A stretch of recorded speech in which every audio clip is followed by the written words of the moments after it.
Of course, I have to show my presentation, start my presentation. That will help. Oops. The key to successful automation in testing, or as a subtitle, Alice creates a map of Wonderland. And so I'm Martin Gijssen, I work for Sogeti. Perhaps you've heard of Sogeti. I'll keep this brief, but Sogeti is part of the Capgemini group, which is an IT organization that has, I believe, some 300,000 employees worldwide.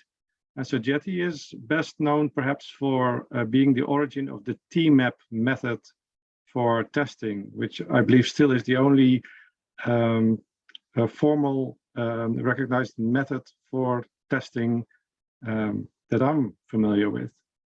And we have various courses also on that. The recent ones are especially focused on DevOps and Agile way of working. Let me first start my real presentation with a story. We had drinks somewhere after an event, and I found myself talking to a lady, and it turned out that the lady was the boss of my boss. So I got a little bit nervous, and she noticed that, and she, I think some people still need to turn their mic off. Thank you. And so she asked me, okay, so, tell me a little bit, what have you been doing today? And so I tell her that, I was working on a Jenkins pipeline today, and now our automated tests, they run automatically every night. So she looks impressed, and she says, oh, good, automated tests in a pipeline. It's very Agile and DevOps and cool, great. So now we are testing better then, yes? Well, not really, because we only have a few automated tests at this point, so coverage is still quite low. Okay, she says, well, then very soon the automated tests will start finding lots of bugs, right? So I answer, well, not really, because automated tests don't usually find many bugs. Okay, so in your previous project where you did automation, you had good results for a long time, right? Well, not really, because we abandoned it after a year because maintenance got too high and it was faster to test it manually. Okay, she says. So I hope then that soon some of the manual testers can be let go, and then we can use the budget for other important things.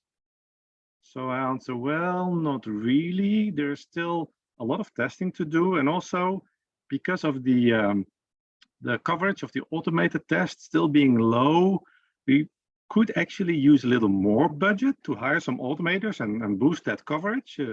Could we do that? And she looks puzzled and she asks me, okay, so please help me refresh my memory. What are we doing this automated testing for again? Because I'm confused. And that is not so strange. So I want to take you with me on to Wonderland, where in the book Alice in Wonderland by Lewis Carroll, where Alice meets the so-called Cheshire Cat. Maybe you've seen one of the movies about it, and I'll read it in its entirety quickly. Alice asked the silly cat, would you tell me, please, which way I ought to go from here? That depends a great deal on where you want to get to, said the cat. I don't care much where, said Alice. Then it doesn't matter which way you go, said the cat.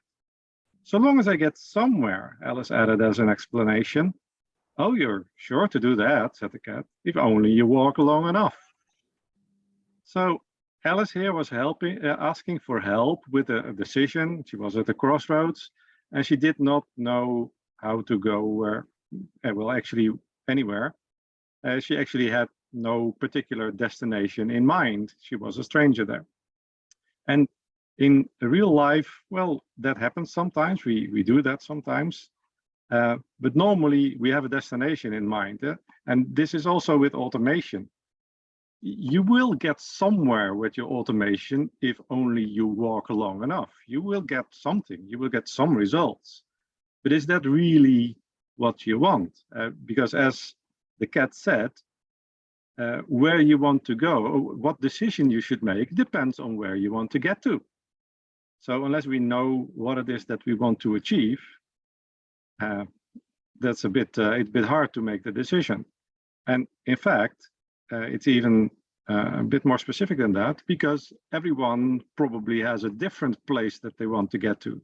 So where you want to get to, different people would have different goals, and we can zoom in on that, because, for instance, what you might hear is that people say, yes, we want automated testing, and then we're going to have 100% regression test coverage. That's a goal that they have. Well, there are a number of practical issues with a goal like that, but beside that, does the business really care about 100% regression coverage? Do they even know what you're talking about if you would mention it to them? Would they put it in a newsletter and tell all the customers, we have 100% regression test coverage? Probably this is not what they will ask you for, and the things that they would ask you for, if you ask them, probably they don't require 100% regression test coverage. This is not so business oriented. So then what are business oriented goals that our automation can pursue? The first that I would like to mention is time, in the sense of time to market or meeting deadlines. Obviously, but actually there are two variants of this. You could say, what I want to do as an organization or as a team is, if I have a story, a piece of functionality that I want to have implemented, I want to get it to production, a single story, as fast as possible. So this is about efficiency for one story. And there would be a way to measure this. You can have metrics to determine how well you're doing in this respect, so that you know more specifically how you are progressing towards your goal. But a different kind of doing this speed objective is productivity. Not just one story, but I want to do as much as I can within the same amount of time, for instance, in a sprint or in a quarter.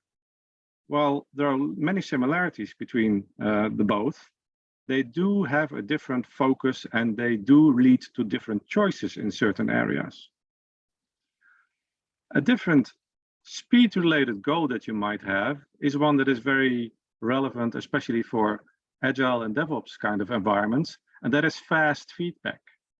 The developers want to have a good idea of what is the quality of the code that they have in a short period of time, so that they then can continue with the next bit of code that they want to make. Fast feedback is speed related, but unlike the other two, it focuses not on the product that you're creating, but on a team that is creating it and which has an agile process that is leading it to quality at speed. So it's a different angle, and again, with different choices, also something that you can measure how you're doing. And then, of course, we can also focus primarily on quality. This is also something that you can measure, for instance, by production defects. And the final one that was quite popular 2 decades or so ago, and is not so much anymore, is reducing cost. There are still situations in which cost reductions can be an important driver, but for many systems, especially the online ones, quality or speed is preferred as the main goal.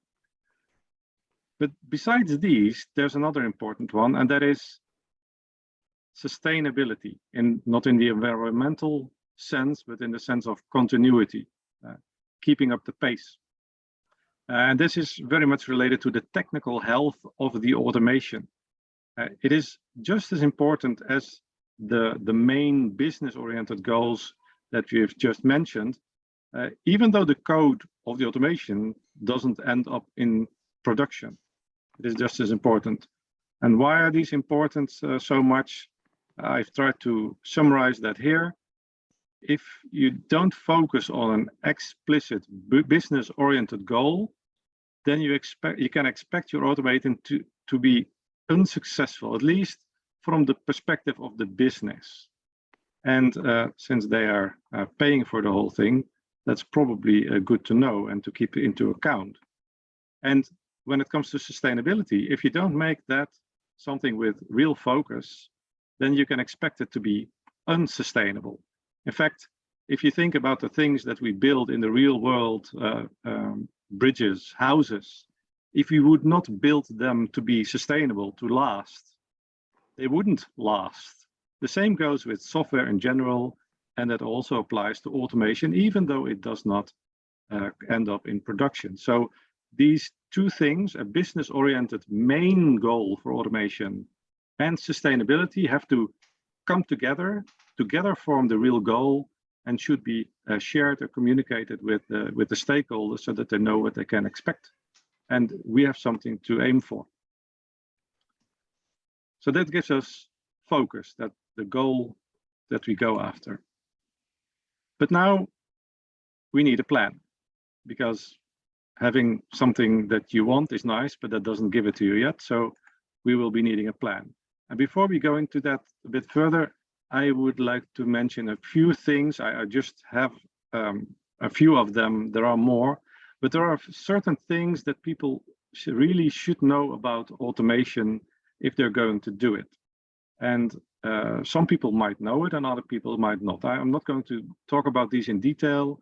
You have the opportunity to ask me about it later if you want.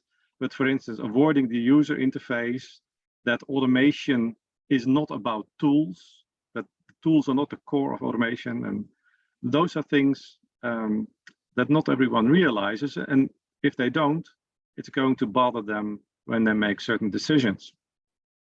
Also, one that I like is that automated tests, when you write them, they should be describing what you want tested, not exactly how. So all the click kind of actions in just about every situation that I can think of should not be appearing in your test case, but would be hidden somewhere under the hood. Lots of these things, and I can talk about automation for hours, if not days, but we don't have that much time, so I'll continue. But first, a little comment about the first one, that automation must support testing.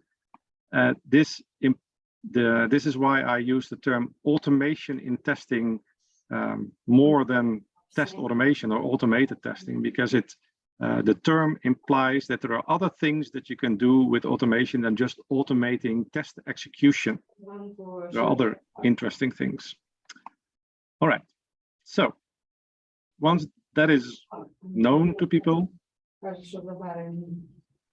someone is still not muted. Please mute your microphones. Thank you. Everybody, please, будь ласка, вимкніть мікрофони. Thank you. Can also mute everybody. Let's try it. Yeah, sure. Just a moment. Muted also, probably.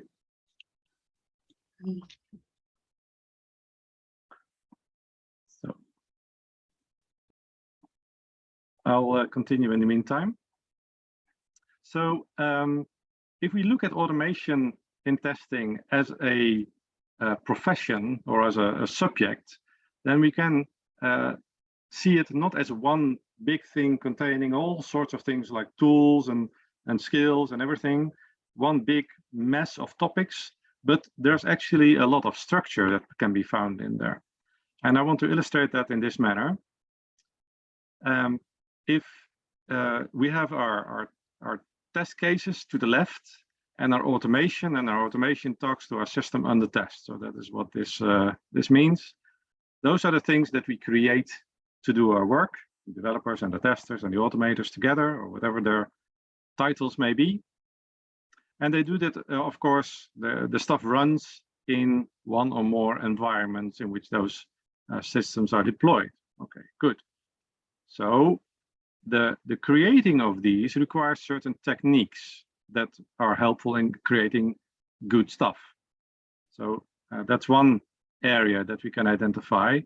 And when we've applied it and we have something that we can run, there are things that relate to the execution of those tests. We'll go into some more detail later, but whatever happens in a test execution environment basically is an interesting topic in itself. Of course, to get these things, to have them created, we need people. People make everything. And these people have several roles and they have certain skills that they need for it. And they use those to create those products that we were talking about, using the techniques. And they also interact with each other while doing so. And those actions are the processes that we have and that we use. And around all of this, this all happens in the context, of course, of the organization that we are part of. And those are 5 areas that have very nicely separated topics that we can investigate. And I'll take you past each one of them in a number of slides, and then we see what are the kind of topics that belong with each of these. So the first one is, this is part of a picture that we created. And the first one is what I call product automation, considering automation not just as something that you do, but as a product, because automation also has, for instance, a life cycle. It has a goal, it has perhaps a proof of concept and other stages that are risk management stages, including a pilot and a tool selection. And at some point it becomes stable and it offers more value, and you don't have to change so much anymore, and there's not so much risk anymore. But also, of course, the organization needs to provide the support so that the people doing the work can do the work, which means that they have time to do things, money to do things, that they have the test environments that they need. So there's support needed there from the organization. And what you see here is that we don't have here statements of what you should do. We only have questions. And why is that? Because context will always differ from one place to the next, as already mentioned. So you cannot really have universal answers, but you can have universal questions. And if you address them, you will have answers that you can use for your specific context. The neighbor may not be able to use them, but they will work for you. And that is what matters, of course. So questions in one area. The next area is people. People is about what roles are there, what skills do people need to do them. These roles actually are possibly wider than you might think of initially, because you might think of developers and testers and automators and perhaps a product owner. But how about HR, human resources? What kind of people should they be hiring? Should they be hiring testers that can automate, or automators that don't need to test, or developers that are going to automate? You know, those kinds of questions also come into play here. And the final one mentions culture. What is the culture that you have? Do you have a continuous improvement culture, or are you punished when you do something that doesn't really work so much, doesn't work so well? Those are the people aspects of automation. The third one is processes. And the processes that we use to create our things. And within our goal, which we have to keep in mind always when asking ourselves these questions, we might have more specific objectives that will bring us closer to our goal, not the whole thing, but smaller things. Like for this particular subsystem, we want to improve the coverage as a more detailed goal or objective. That is fine, and it can contribute to the overall goal. And then, of course, we have the testing process, the automation process, the requirements process, in which perhaps agile requirements are being written that tie into the automation process. Developers might need to be asked to improve the testability of our system. All these processes work together, and that's important to look into. Execution then is, as I mentioned earlier, about everything that happens in the test environment, right? So what interfaces will we use for interaction with our system? Is it going to be the UI? Well, actually, we said earlier, you should try to avoid that where it's possible. So do we have an API? Should we do something with the database? Is there something else? Different kind of interfaces that we can use, and actually also different ways of deploying our system so that we can be effectively and efficiently executing tests. How many environments do we need, and what should they look like? Can we test in isolation using virtual service virtualization or some other technique? Test data, we're going to deal with that, and also the cleaning up of it. All sorts of things that relate to what happens in the execution environment, including, of course, also continuous integration and that kind of thing. And finally, technology, which is where the tools are. Finally, we come to the tools. What tools would we be using? Are we going to have a specific design in our automation logic, especially if it's a code-based tool? How are we going to design it? And what engineering practices, such as design patterns, will we be using? Those are all questions that we can ask. And if we combine all of this, you end up with an overview like this. This is the one that I use, containing the various things. And it has now also added here an understanding area where certain points are mentioned that people should know and understand, which we referred to earlier. And all of this together gives an overview of automation in testing as a whole, and will help you to find a vision basically of what it is that you want to have, what will lead you towards the goal that you have identified, your business-oriented goal. Because while you're considering such questions, you have your goal in mind, what will help you in the areas that are mentioned here to reach your goal. And if we compare that to Alice's situation, Alice was basically dropped into Wonderland and didn't have much time to prepare.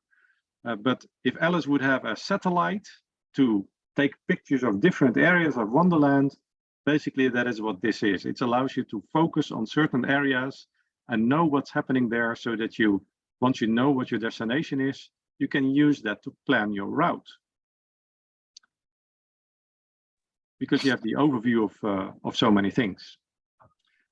Of course, that may give you various things that that require changing or creating, or and it is quite impossible often to do all those things at the same time. So you want to actually plan all this stuff, and then you get to something which a roadmap or a plan, and it might look, as an example, it might look something like this. So also using the 5 areas of product, people, process, execution, and techniques, you might conclude that in the product area, first we want to make sure that our product is suitable for automation by doing a proof of concept, which is part of the life cycle of automation. We also want to make sure that we hire coaches already, because when we will be doing things, people can really use the support from a coach in one area or another. And once we have that set up, we want to do a pilot with a tool that we already are pretty sure will do what we want. In this case, this roadmap does not contain a tool selection, which in other cases you might have, but this is one roadmap for one specific situation, right?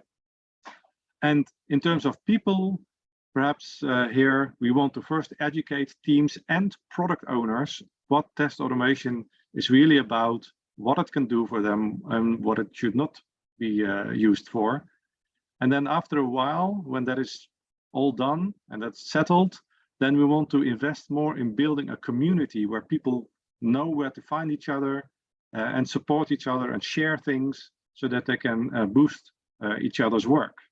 This, of course, is not something that's specific to automation, as most things relating to the people area, but it is something to keep in mind. And in terms of processes, it might be that first we are going to focus on other things, but then we want to introduce BDD. So there are other things also in the execution area, such as service virtualization, and at some point, perhaps creating a system in a box where you can really quickly just deploy a system, clean system, and run a test against it, manually or automated. And in this way, you can visualize the dependencies between certain things and also see in what area they are, so that they don't interfere with each other too much. And then you have a plan. The timing here, this is sequential.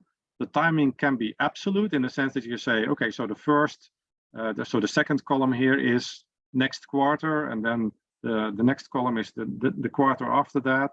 Or it could just be relative. First we do this, then we do that. We don't know exactly when. It's just the dependencies that we're visualizing here. That's also possible, whatever works for you. And then we go and do it. Is that so special, implementing test automation compared to other things? I think not. You could have your epics and your stories on a backlog in your favorite system. You might, for some things, create a project. I suppose you want to check the progress, which is why we needed metrics, right? That we mentioned when we're talking about the business-oriented goals.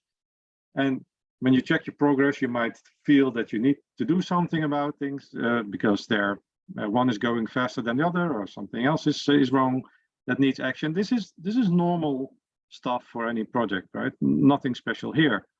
What is also not very special but important is if you are going to teach people new things, they're learning, they're changing the way they do things, then they are going to appreciate being supported in this. So having that coach will really help to learn faster, and while they are learning, create better things, not create too much technical debt. And it will also help you in answering some of the questions when you have someone who has more experience. But of course, circumstances can change. We all know that you can plan something, plan to get somewhere, but you never know what happens. The road might be blocked, there's a traffic jam, there's bad weather that you want to avoid. There's always a possibility of a reason to change your route, and then you will need your map again. So it's important to have that map. Of course, Alice had none of that. So if she had a really bad weather or a roadblock, she again would have no clue what to do. What kind of changes could trigger this? Well, for instance, suppose that you have as your main objective, even all sorts of things can change, but even your business objective, suppose that it is cost. First, you want to get the cost down because there are just too many testers at this point, and automation can help you do that. Well, at some point, you are done. It's okay, that goal has been achieved. What do you do then? Do you stop? Well, that's possible. You could also adjust your goal. If you're going to decide, well, perhaps this is the good time to focus on improving the quality of a product and focus our automation efforts on boosting quality. Or if you were already focusing on quality, once the quality is to the level that you wanted, perhaps then speed could become more important. So all sorts of things can change, and it's good to regularly have a look at these things. Can we or should we adjust what we're doing or how we are doing it? And then basically the most important lesson, we like to go on adventures sometimes, right? We just go and we take a left here and a right there and we see where we end up. And that can be fun, but most of the times when we take a trip, when we plan to do something, when we want to do something, we do have a clear destination, and especially when it comes to business activities. Businesses are not usually in the habit of having, let's say, a Nike approach, just do it. No, they have certain objectives, they need certain results. And so also in automation, we do not follow the white rabbit, preferably as Alice did. We want to be prepared. We want to know what we're doing, why we're doing it, and how we're going to do it. So you select your destination, you consider the many factors that determine the context that you are in, because they will determine what will work. And then you make a serious plan and you implement it. So basically, that comes down to, if you want to reach your goal, you want to know what it is, and you want to bring your map. And using the tools basically that I've just discussed, selecting a business-oriented goal and planning your activities to reach that goal using the various questions that focus on specific areas contributing to your goal, you will be able to do that. And that brings me to the end of my part, actually. I've only spent about half an hour, so we have some time for questions. Hi, Martin. Thanks for the presentation. I have one question and one comment. I'll start with comment, okay?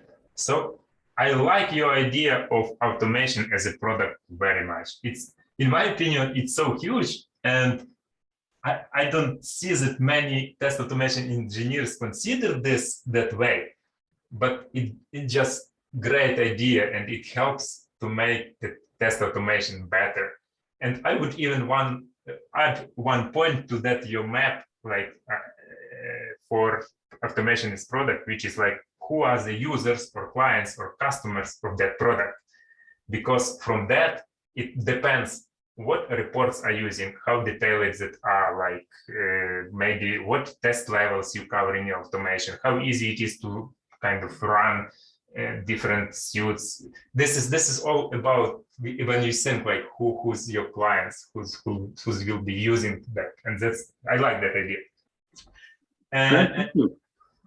Yeah, and my question is, how do you think to which level the tests should be automated by developers, and when separate QA or dedicated test automation engineers are needed?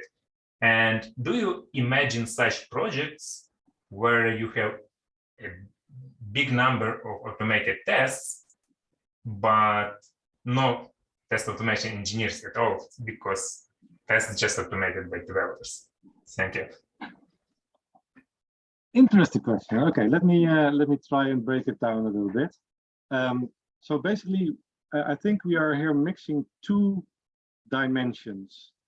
One dimension is what stage of the testing process are we talking about? Because if we're talking about unit tests, for instance, unit tests are generally considered developer tests for several reasons. And what, of course, you see happen most is that once you have not just code, but something that runs as a service, as a web page or something, once it is something that runs, professional testers become more involved.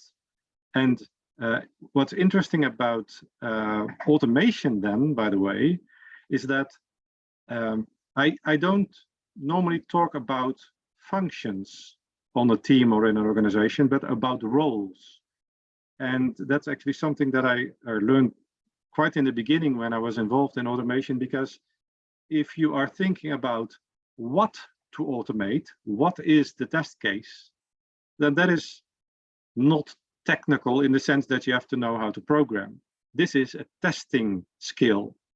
And it is something that a tester, someone who does not, or not the tester, someone who does not program, can do just fine, because it requires the usual analytical thinking that people with the tester's kind of brain are good at. And then making that test run is an engineering activity. So the person doing that needs a totally different skill set, an engineering, a programming skill set. Even if you do a low code or a no code kind of tool, basically you still need engineering skills to do it effectively and to do it in such a way that it will last, that it won't fall apart after a few months or a year. So there are skills divided over roles, and those skills are quite relevant also because if you have a tester who is great with code, then basically he has the skill set to also use the other cap, being a developer or an automator, then he can use that skill. The problem comes when people do things that they are not skilled at, and if they do it by themselves.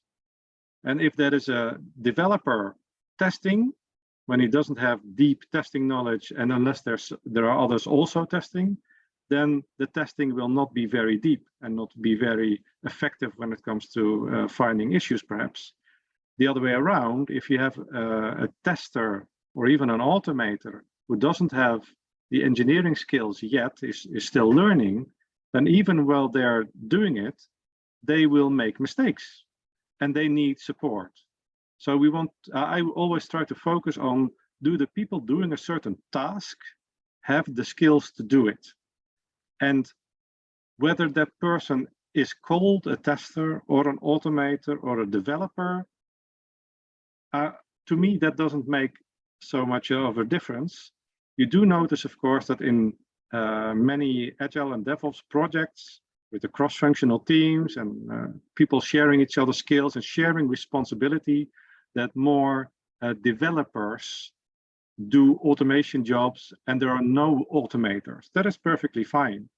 Well, that also is a choice that should be made consciously, just like you could choose to have a separate team of automators separate from the development teams. Different situations will call for different answers to solve the challenges of that organization. So I hope it's not too vague an answer. I'm trying to give concrete examples. And again, it's the questions, asking the right questions, that will bring you closer to an answer, but there's no one answer to it.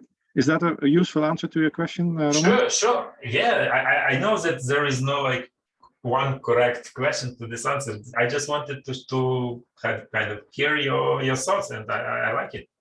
Thanks for your question then. Another question? Yes, I do. Good afternoon all. Martin, I have one question. When I saw this map, hey, have a map for your where you want to go to, and then I thought, in how far have you looked at the agile mindset or the agile manifest, if you want, when developing this? You mean the Agile Manifesto and the principles behind it? Yes, exactly. That's what I mean. Yes. Okay, excellent. So quite a bit actually, especially if one of my favorite kind of principles in the Agile Manifesto is talking about, let's see, what are they again? Sustainable pace. You want to be able to sustain the tempo that you have, the pace that you have indefinitely. That's what it says explicitly. For that, you need exactly that sustainability that we're talking about. So technical quality needs to be taken quite seriously. In fact, the Agile Manifesto's principles suggest or actually state that you should be aiming for technical excellence, not even quality, but excellence. So taking the technical stuff seriously is definitely very important, and that's the sustainability part of it. But you also want to have something that's actually valuable, and that's, I think, the first principle speaks about delivering useful stuff to your users frequently. And that, of course, is very well possible if you consider the questions you would find a way to fit that into your process. And indeed, automation has been fit into processes from very slow classic processes to very nimble, agile, and Kanban processes. You have to still ask the question or questions and fit it in, but actually quite a few of the principles of the Agile Manifesto are very much relevant or even implicitly referenced by the questions in this in the puppet map that I showed. Actually, just to because I hadn't mentioned that, I call it puppet because the 6 categories: product, understanding, people, processes, execution, and technology spell puppet as an acronym. So that's helps me remember them. Does that answer your question, Edwin? Yes, very much, Martin. Thank you very much. Indeed.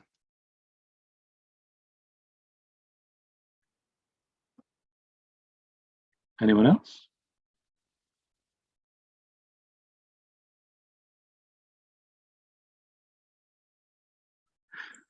So if anyone has a question, you're welcome to ask Martin. You can type your question into the chat, or you can ask it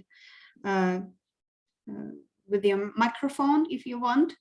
I guess we shall wait for a few minutes if somebody is ready to ask the question, or we'll be finished. In the meantime, I could show you something that I had added at the end of my presentation. It might be interesting to some people, so I'll skip to that one.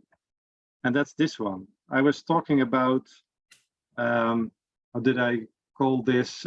Talking about the what of the test and not the how. And I sometimes illustrate it using this. So this is about the abstraction level that people use to write their tests, no matter what form they take, whether they are keywords or Gherkin feature files or whatever, or code.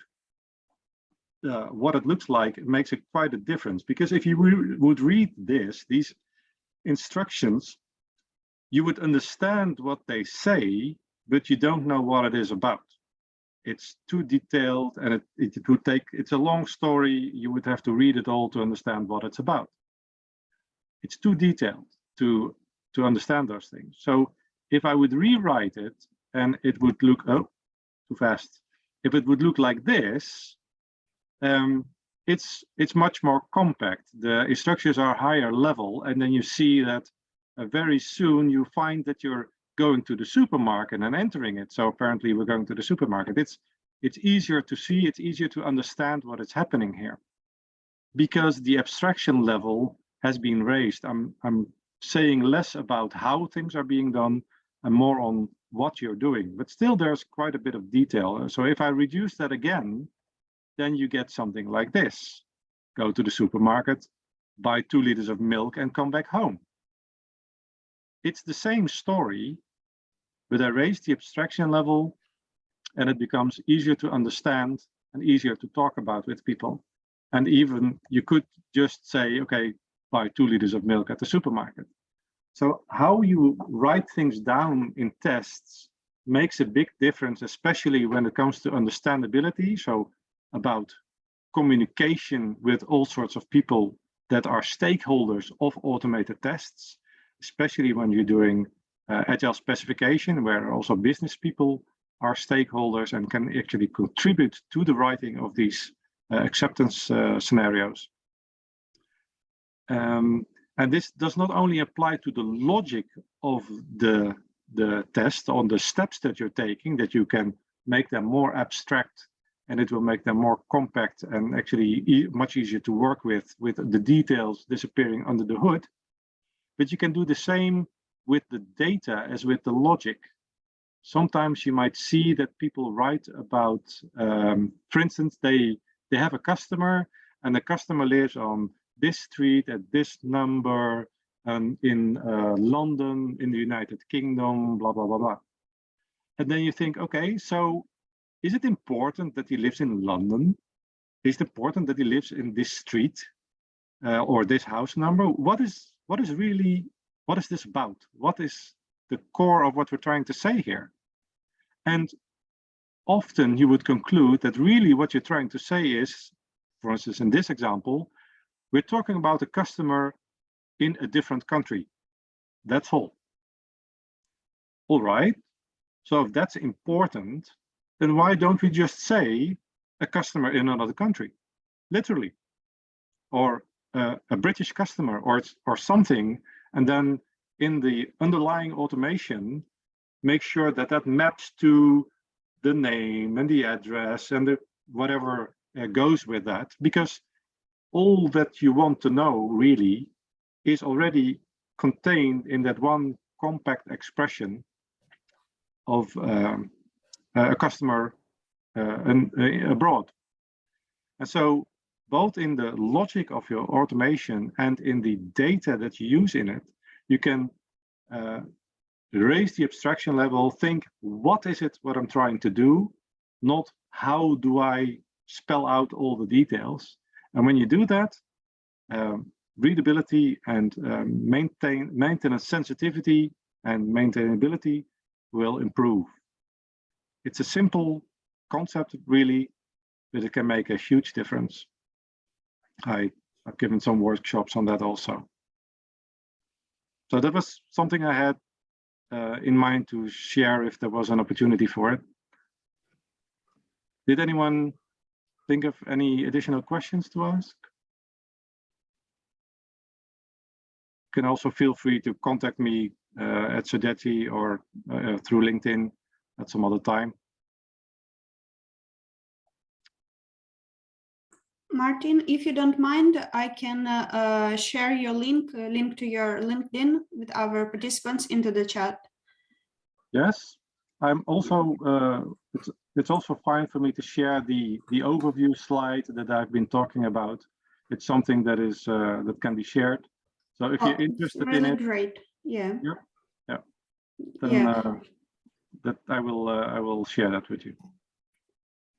It's great, and tomorrow you'll receive an email with the link to recording of this webinar, and also we'll attach some screens, some presentation from Martin. If there is no questions, then I guess we'll be finished the webinar. Martin, thank you a lot for participant. Thank you for sharing your knowledge with us. And I hope everybody will have a great evening today. Thank you. Thanks a lot and goodbye. Bye-bye. Bye-bye. Thanks a lot. Thank you so much. Goodbye. Thanks for coming. Thank you.